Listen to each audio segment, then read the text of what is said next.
les îles de la Madeleine. Ceux qui en rêvent les imaginent grandioses et sauvages, faites de beauté et de joie de vivre. Ceux qui en fait les connaissent parlent même très souvent de petits paradis sur Terre. Les uns et les autres ont sans aucun doute raison. Mais sur Terre, rares sont les paradis qui ne connaissent pas d'enfer. On vit dans un paradis. Comment imaginer, quand tu es dans une pareille carte postale, que tu peux vivre une vie aussi noire? Et pourtant, ça se fait.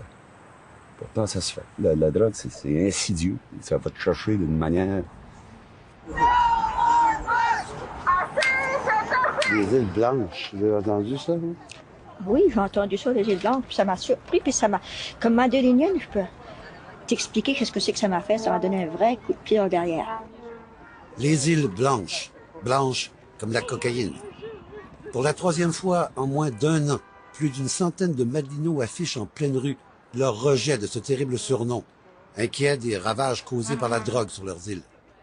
Un mouvement sans précédent dans une communauté où tout le monde se connaît et où, justement, il est difficile de parler à voix haute sans toucher sa famille, ses amis, ses voisins. Les gens sont tannés d'attendre. Ça fait des années que ça a des problèmes aux îles, puis qu'il n'y avait pas grand-chose qui va, il n'y avait pas grand-chose qui était fait. Et puis ça s'est rendu que c'est un fléau. Pourquoi? Parce qu'on a toujours eu les yeux fermés depuis des années. Je me souviens, dans les années 70, il y en avait de la drogue aux îles. Dans les années 80, il y en avait de la drogue aux îles. Il y avait du pot, il y avait du hash, il y avait de la coke. Maintenant, il y en a de plus en plus.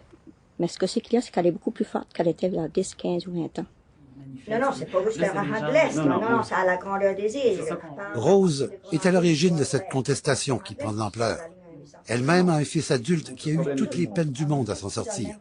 Pour elle, comme pour ceux qui militent à ses côtés, l'angoisse, c'est voir leurs plus jeunes se faire prendre dans l'engrenage. Et l'autre soir, il m'est arrivé, on discutait du tabac, les cigarettes, ces choses-là. Il me dit, mon oncle, il dit, l'année prochaine, quand je vais arriver au secondaire, il a dit, j'aurai pas le choix que d'en prendre. Il a dit, on va me donner des coups de poing. De prendre la drogue? Oui. Les cigarettes, drogue, il a dit, j'aurai pas le choix. Il me l'a bien expliqué également. Ce qu'on connaît aux îles, ce qu'on voit, c'est le cannabis, le fameux pot. Et évidemment, la cocaïne, je pense qu'il est une problématique identifiée aux îles depuis plusieurs années, là. Depuis 15 ans, André Marcotte est intervenant en toxicomanie aux îles et en Gaspésie. Il n'y a pas plus de drogue ici que dans une grande ville. Le problème, c'est son impact dans une population d'à peine 13 000 habitants. Surtout le mélange ici aux îles, alcool, cocaïne. C'est pas mal. Moi, ce que je vois dans mon bureau, je dirais 20-45 ans, la cohorte là, des gens qui consomment, là, qui ont des problèmes là, avec ces deux substances-là. Mais le problème surtout, c'est que la drogue aux îles est loin d'être cachée. Nous filmions des paysages du haut de ce belvédère au cœur de la ville-centre un mercredi en plein après-midi. Et c'est par hasard, en redescendant vers une des rues les plus passantes de Cap-aux-Meules, que nous avons vu ces deux voitures dans un stationnement public. Le passager en bleu vient de remettre quelque chose au conducteur en jaune, qui l'a donné à celui de la voiture grise. La caméra se met à tourner. Et de la voiture grise, on redonne quelque chose qui refait le chemin inverse. Pour nous, la scène est claire. On vient d'acheter de la drogue devant nos yeux. Plusieurs Madelinos nous ont confirmé par la suite. À Cap-aux-Meules, c'est là que ça se passe. Comment se fait-il que ce genre de choses se fasse aussi ouvertement, pratiquement sous le nez de la Sûreté du Québec, responsable du territoire? Sur place, nous n'avons pu obtenir d'entrevue. C'est au retour, à Montréal, que nous avons montré ces images à la SQ. Ça vous fait penser à quoi, ces images-là? On peut présumer ou supposer. Qu'on vient de voir un achat de drogue. C'est une transaction. La Sûreté n'a qu'une quinzaine d'agents aux îles, ce qui donne en réalité, la plupart du temps, 2 patrouilleurs par quart de travail pour un archipel de 100 km de long. Mais pour la drogue, ils ont parfois, nous dit-on, du renfort. On a des enquêteurs spécialisés qui proviennent de l'escouade régionale d'enquête de Pabot. Ils sont 11 sous cette escouade et régulièrement, ils s'en vont faire un tour aux îles. La mobilisation anti-drogue, du moins au départ, n'a pas beaucoup plu à la Sûreté. On disait craindre qu'elle nuise aux enquêtes en cours.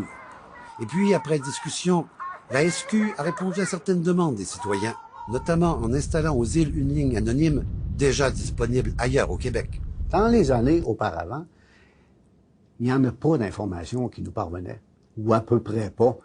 Ça n'a pas tardé. L'information a commencé à circuler. Au moment de notre passage aux îles, un revendeur dénoncé s'est fait prendre avec plus de 5 onces de cocaïne, une valeur de 40 000 $ dans la rue. Il y a de l'information qui est entrée, de l'information qu'on n'avait jamais vue provenant des Mais grâce citoyens. à cette ligne Infocrime, entre autres. Tout à fait. Et tout à cette fait. ligne-là, vous l'avez mise parce qu'il y a eu de la pression de la population. Évidemment, les gens nous ont dit qu'il manquait quelque chose. N'empêche, on peut se demander où sont les priorités. Au Café de la Grave, le plus ancien et le plus connu des îles, nous avons vu un soir les 2 seuls policiers en fonction pour tout l'archipel cette nuit-là, occupés à vérifier le permis d'alcool. Inspection normale de routine, certes, mais la SQ peut-elle vraiment tout faire? La réouverture du poste de la GRC ici. La Gendarmerie royale du Canada a fermé son poste aux îles il y a quelques années, et il va le rester. Le mandat de la GRC au Québec, ce n'est pas d'attaquer la drogue au niveau de la rue. Notre mandat, comme je vous dis, c'est d'attaquer le criminel ou les criminels, le crime organisé de haut niveau. L'an passé, on a été chercher 22 tonnes et demie de hashish en pleine mer au sud de l'Afrique. Dans les 22 tonnes et demie de hashish qui ont été saisies, il y en a une quantité qui s'en allait aux îles de la Madeleine. Aux îles, comme ailleurs, la répression ne suffit pas. Toute la communauté sait qu'elle-même doit réagir. Dans le temps, il y avait des individus qui avaient des problèmes de drogue. Aujourd'hui, mais on a comme l'impression que la drogue est un problème pour les îles. Pour avoir aidé longtemps les toxicomanes de tout âge, Louis Pinchot pense surtout aux adolescents un peu désœuvrés à qui on offre des maisons de jeunes, mais un peu loin des lieux où tout le monde se retrouve. Comment? Aller chercher des jeunes qui sont une gang, c'est grave, à s'amuser. Puis là, tu les amènes en montagne, où il n'y a pas personne. Puis le monde entier se donne rendez-vous sur la grave. Mais les jeunes t'épinglent, puis... Les maisons de jeunes, il y en a, et leur rôle est clair. Ils trouvent souvent ça, hein, qu'il y a trop de règles, qu'on en met trop, qu'on en fait trop, que ça devrait être beaucoup plus... On se fait reprocher des fois de ne pas ouvrir nos portes aux jeunes toxicomanes. Si un jeune arrive ici puis qui est gelé tête, comme le monde des îles disent, c'est sûr que on le laissera pas rentrer. L'année passée, ben c'est ça, j'ai perdu une activité à cause de mes chums qui m'ont fait fumer. Ah, puis là, ils n'ont pas voulu te laisser faire l'activité. C'est ça, ils s'en allaient à Havre-Saint-Pierre. Puis... N'empêche qu'en ce soir d'ouverture automnale de la maison, ils étaient bien peu à la danse, mais fort nombreux en plein centre de la ville. Mais c'est que les jeunes, ils aiment cette lousse aussi. Tu sais, ils sont encadrés à la maison. Ils sont encadrés à l'école. Ils se retrouvent ici chez les terrains vacants, puis ils s'amusent, puis veulent pas, ils prennent une petite bière, je pense, à l'occasion. Comme beaucoup en fait, et que moi-même, j'ai pas quand j'avais 15-16 ans. S'il y en a un qui connaît bien ces jeunes-là, c'est lui. Il y a quelques mois encore, Prudence Harvey était travailleur de rue, le seul et unique travailleur de rue de toutes les îles. Il a démissionné, mais ça ne l'empêche pas ni de continuer à les voir, ni de répéter ce qu'il a souvent dit à leurs parents. Ton fils, ta fille, consommes-tu? Oui. Ah ouais? Reste chez vous? Non? Alors le loyer. Ah, c'est bien ça. C'est bien ça. Comment? Tu peux payer sur le loyer? Si elle consomme? Après, elle va faire ça grossit. Ah, mais là, ils me répondent, ah oui, mais sur le loyer, c'est souvent moi qui le paye. Ah ouais? Puis ça grossit. Ben, faut dire que je l'aide beaucoup. Mais dans ce cas-là, c'est plate à dire, mais t'es presque sur dit là. C'est toi qui lui fournis encore. Comment ça, tu me fournis encore? Ben oui, quoi. Laisse-la prendre ses responsabilités. Si ton fils ou ta fille est obligé de payer un loyer de 200-300 ou 400 par mois, t'es obligé d'aller faire ta grosserie, je te garantis que ta ligne de coke va être mince. Et puis, aux îles, il y a aussi ceux qui ont plongé, ont failli se noyer, et qui maintenant tendent la main pour escaper. Vous en avez pris de la drogue? Oui. Beaucoup? Oui. Genre, énorme. qu'est-ce que ça veut dire, ça? Ça veut dire, la dernière fois que j'en ai pris, 1700 pièces de nuit. C'était beaucoup. 1700 $ de quoi? De coke. Dans une nuit? Dans une nuit. Puis ça fait 14 ans de ça. Chez Hélène, aujourd'hui, la porte est toujours ouverte. À la polyvalente ou dans des soirées de contes, elle ne cesse maintenant de parler, raconter, rappeler aux Madelinots, surtout aux jeunes, qu'aux îles, ils ont tellement mieux à faire et à être. Comment faire croire à un jeune que la vie est belle si c'est meux à meux en béton puis que ça sent le fioul puis ici t'as la vie, t'es ouvert, on est des bénis.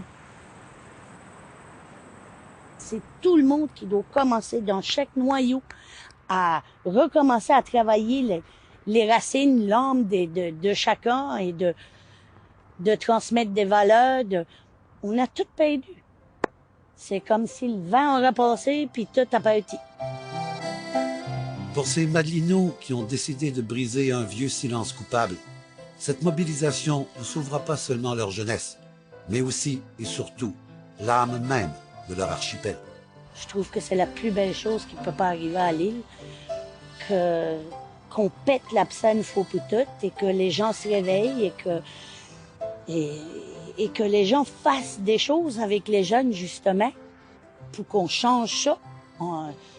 Les jeunes, c'est la vie, c'est l'avenir, c'est traumatisant de voir ce que c'est qu'ils s'en vont, ils sont en chute libre. Je suis beaucoup basée sur les jeunes, parce que je dis c'est le futur des îles de la Madeleine, puis si on laisse ça aller comme c'est là, qu'est-ce que les îles vont devenir? Ça ne sera plus les îles qu'on avait.